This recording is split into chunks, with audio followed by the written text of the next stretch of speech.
paz do nosso Senhor e Salvador Jesus Cristo esteja conosco. Quero deixar aqui uma palavra para nossos corações que se encontra no livro de Tiago.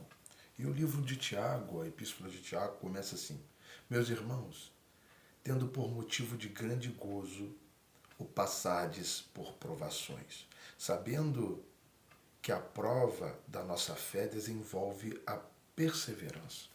O interessante é que Tiago ele está dando aqui um conselho para nos alegrarmos, para termos gozo, para termos satisfação quando passarmos por tribulações. Por quê? A prova da nossa fé desenvolve a perseverança. E o que nós temos visto hoje é o contrário. Nós temos visto que quando começamos a passar por provações, aflige o nosso coração, a vontade de abandonar tudo, de desistir, de parar. É o que nós temos visto hoje. Ninguém hoje consegue se adequar a textos bíblicos dos primórdios, dos discípulos. Né? Hoje é uma dificuldade imensa para um cristão passar por uma tribulação.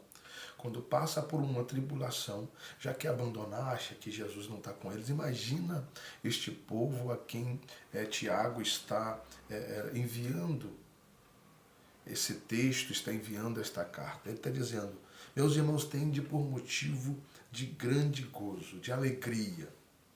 Por quê? Ele explica: sabendo que a prova da vossa fé desenvolve a perseverança. O versículo de número 4. Ora, a perseverança deve terminar a sua obra para que sejais maduros e completos, não tendo falta de coisa alguma. Ele está complementando o que ele disse. Ele está dizendo: irmãos, a provação, a aflição vem sobre nós para testar a nossa maturidade, para testar o quanto maduro nós somos em Cristo, no Evangelho. Né? O sofrimento, a aflição, a provação, ela vem para isso, não para nos matar, para nos testar a nossa maturidade. Isso tem que nos alegrar. O que nós temos visto é pessoas desanimando, é pessoas entregando, é pessoas deixando o arado. A Bíblia diz: aquele que coloca a mão no arado não olhe para trás. Mas vem a primeira provação, vem a primeira dificuldade e a pessoa abandona Cristo. Mas o texto sagrado está dizendo: é para a nossa edificação, para trazer maturidade espiritual sobre nossas vidas. O versículo de número 5 diz: ora, se algum de vós tem falta de sabedoria, peça a Deus, que a todos dá liberalmente e não censura, e se lhe a dada. Meu contexto aqui a minha tradução é um pouco diferente. Se alguém tem falta de sabedoria, sabedoria para administrar, sabedoria para resolver problemas, sabedoria para saber como sair de problemas, de situações, sabedoria para falar, para ensinar. Se alguém tem falta, ele está dizendo, se alguém tem falta de sabedoria, peça a Deus que lhe dá liberalmente a todos. Não é distinto, não tem distinção para dar, não tem escolha para dar. Se você tem falta de sabedoria, não está sabendo lidar com certas situações, peça a Deus sabedoria que Ele lhe dá. Versículo de número 6. Peça, porém, com fé, não duvidando, porque aquele que duvida é semelhante à onda do mar, impelida e agitada pelo vento. Olha que coisa. Peça com fé, eu quero sabedoria. Senhor, será que o Senhor vai me dar? Peça com fé, porque aquele que duvida, por isso às vezes não acontece, por isso às vezes não vem, porque pedimos com dúvida, né? Suplicamos com dúvida. E ele diz que é como uma onda do mar, impelida e agitada pelo vento. 7. Não pense tal homem que receberá do Senhor alguma coisa. Esse que pede sem fé, esse que pede duvidando no seu coração, não pense tal homem que receberá algo de Deus. Não sou eu que estou falando isso, pastor, mas que palavra é essa? É a palavra de Deus que está aqui em Tiago. Não sou eu que estou falando. 8. Homem vacilante que é, e inconstante em todos os seus caminhos. Ele está dizendo que o homem que pede sem fé, com dúvida, é como o mar que o vento leva para um lado para o outro, como as ondas do mar. Que é um homem vacilante e inconstante em todos os seus caminhos. O homem tem que ser digno, o homem tem que ser confiante, pedir a Deus e confiar que Deus irá fazer, irá responder. Gloria-se o irmão de condições humildes na sua alta posição. O rico, porém, gloria-se na sua insignificância, porque ele passará como a flor da erva. Pois o sol sai com seu ardor e faz secar a erva. A sua flor cai e a sua formosura perece. Assim murchará também o rico em seus caminhos. Ele está dizendo que a riqueza é válida na terra. Ele está dizendo que a riqueza é boa na terra. Ninguém leva a sua riqueza para o túmulo. Ninguém leva para o porvir a sua riqueza. Então nós temos que ter humildade até para lidar com riqueza, lidar com recursos financeiros. Tiago está orientando muito bem sobre isso. Bem-aventurado o homem que suporta a provação. Mais uma vez, Tiago vem dizendo, bem-aventurado, bem-sucedido, alegre é o homem, feliz é o homem que suporta a provação. Suporte a provação, irmão. Suporte a provação. Não murmure, não reclame. Suporte ela com alegria. É momentânea, é passageira. Bem-aventurado o homem que suporta a provação, porque depois de ter passado na prova, receberá a coroa da vida. Olha que coisa gloriosa. Olha o ensinamento que Tiago está passando para nós. Suporte a provação, porque depois que suportar a provação, receberá a coroa da vida que o Senhor prometeu aos que o amam. Ninguém, ao ser tentado, diga, sou tentado por Deus, pois Deus não pode ser tentado pelo mal e ele a ninguém tenta. Mas cada um é tentado quando atraído e engodado pela sua própria concupiscência, o seu próprio desejo. Percebe que Deus não tenta ninguém. A sua carne, o seu desejo, ela te impulsiona a alimentá-la. A sua carne, ela vive aqui na terra e ela quer ser alimentada pelas coisas terrenas. Ela luta contra ser alimentada pelas coisas espirituais. Tiago está dizendo, o seu pecado, o seu desejo, é ele que te tenta. Deus não tenta ninguém. Mas cada um é tentado quando atraído e engodado pela sua própria concupiscência. Depois, havendo a concupiscência conhecido, dá a luz ao pecado. E o pecado, sendo consumado, gera morte. Olha que coisa interessante. A concupiscência, o desejo, quando conhece e é consumado, o pecado vem na mente, desce para o coração, depois ele é impulsionado à ação. E quando ele é impulsionado à ação, ele é consumado. E quando ele é consumado, ele dá a luz. Né? É o que o texto está dizendo. E o pecado sendo consumado gera morte, morte espiritual. Né? Muitas pessoas acham que é morte instantânea. Não, é morte espiritual. A Bíblia diz que há muitos entre vós mortos, sonolentos, e muitos que dormem. É isso, é o pecado.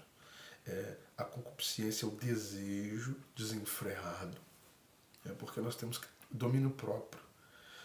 Nós só conseguimos o domínio próprio com o fruto do Espírito. O Espírito em nós gera o fruto, que é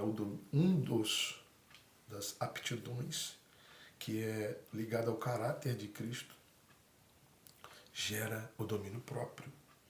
Se nós não nos frear nos nossos desejos, o pecado é consumado pelo nosso desejo.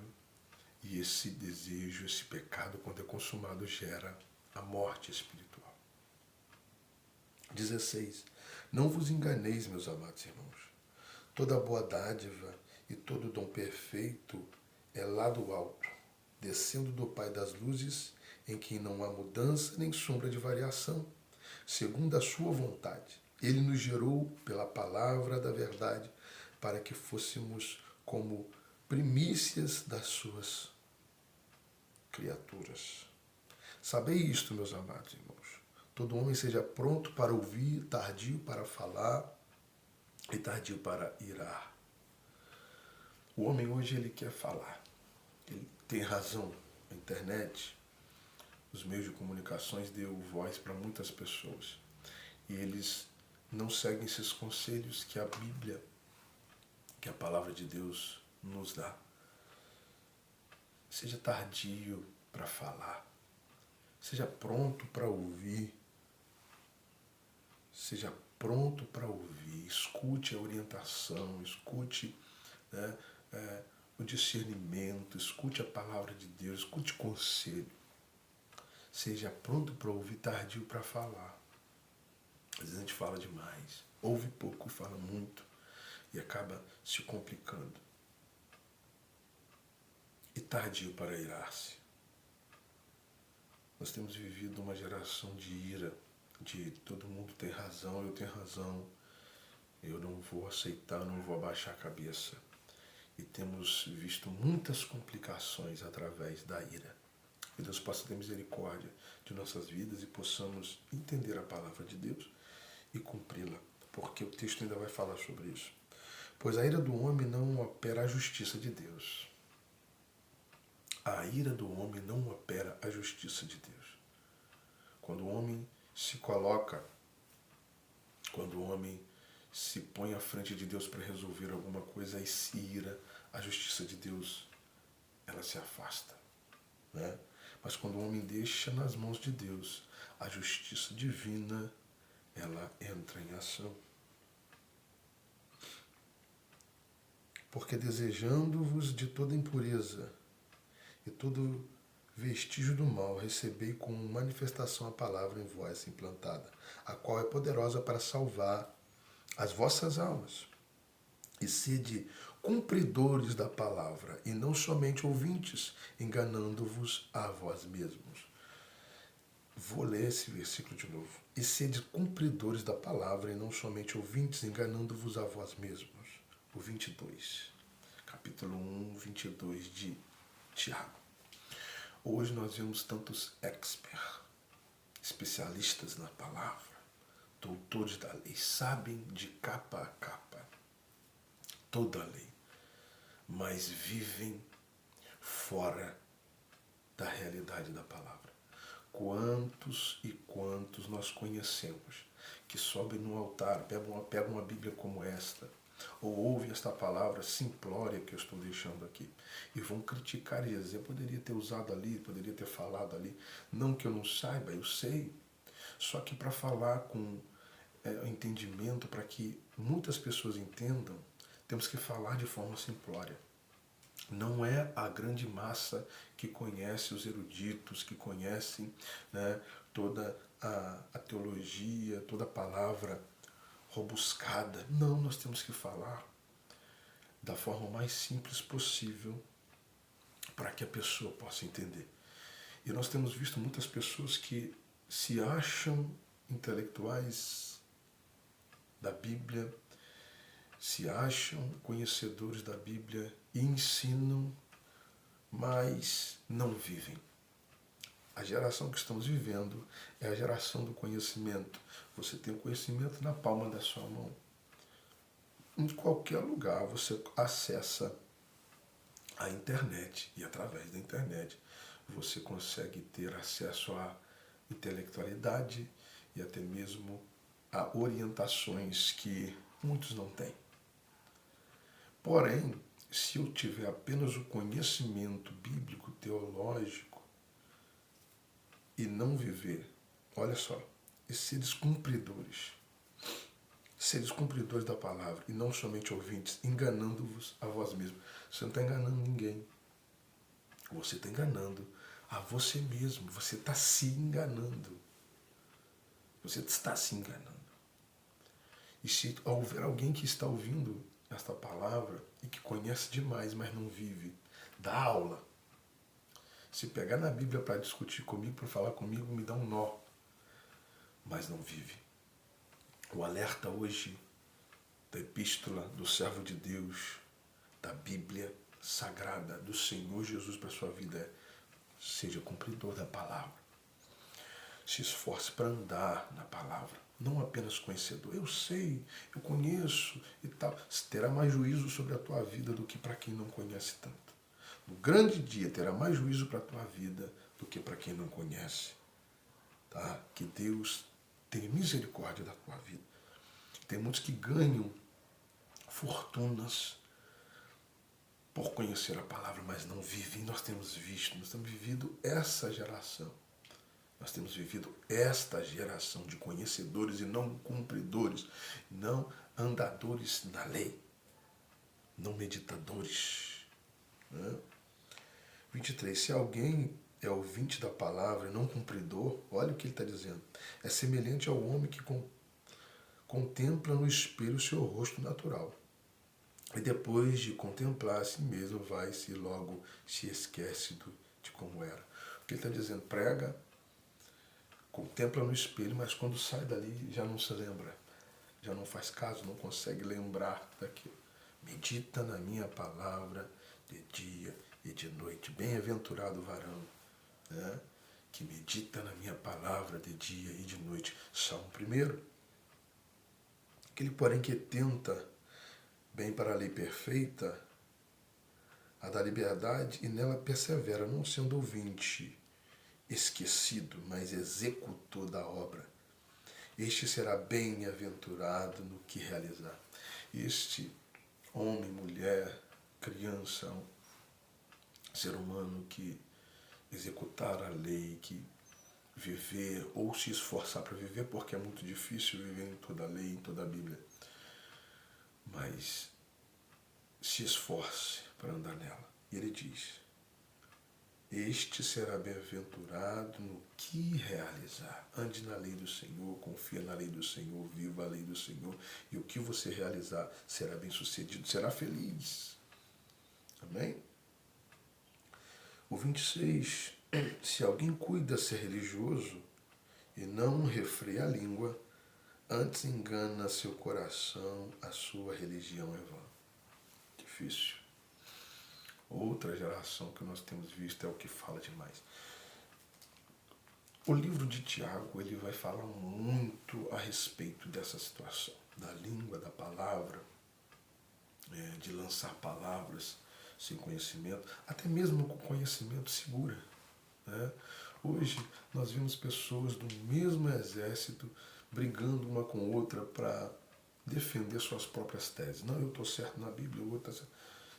E ao invés de brigarmos, entre aspas, e tentarmos ensinar quem está no pecado, quem está nas ruas, quem está na droga, nós brigamos, os teólogos, os doutores brigam com eles mesmos para provar que estão certos ou errados. Estamos brigando conosco mesmo, discutindo com a gente mesmo, guerreando com a gente mesmo, enquanto temos que guerrear contra as hostes espirituais do maligno. Que essa reflexão fica no nosso coração. Paramos de... o tradicional, o pentecostal, o neopentecostal. Vão dar conta. Faça você o que a palavra diz. Faça você. Repreensão, você repreende uma vez, a Bíblia repreende uma vez, fica com discussão. O próprio Paulo, ele vai dizer, evite as discussões que não levam em nada. Não vai levar em nada. Né? Vão continuar tendo aquela consciência e um brigando com o outro, um discutindo com o outro. Não, é minha teoria, eu sou calvinista, eu sou arminiano, e por aí vai. Né? O 27. A religião pura e imaculada para o nosso Deus e Pai é esta: visitar os órfãos e as viúvas nas suas aflições e guardar-se incontaminado do mundo. Essa é a religião pura. Não é a Assembleia, não é o hinduísmo, não é o budismo, não é o catolicismo, não é qualquer outra religião. A religião pura e imaculada para o nosso Deus e Pai é esta: visitar os órfãos e as viúvas nas suas aflições. Ninguém faz. Ou 1%. E guardar-se incontaminado do mundo. Quer ser religioso? Guarda-se incontaminado do mundo. Cuida daquele que precisa. E viva a palavra. Que Deus possa abençoar a sua vida. Essa simples palavra que Deus colocou no meu coração. Pretendo deixar mais vídeos com palavras assim, simples, rápida, objetiva, sem muita teologia, sem muita, para que a pessoa possa entender, sem termos técnicos teológicos, para que a grande massa que não tem acesso, né, a grandes palavras, a palavras bonitas que acabam confundindo a cabeça das pessoas, possam entender. Que o Deus Pai possa te abençoar no nome de nosso Senhor Jesus Cristo e que o Espírito Santo possa te guiar nessa caminhada. Em nome de Jesus. Deus abençoe.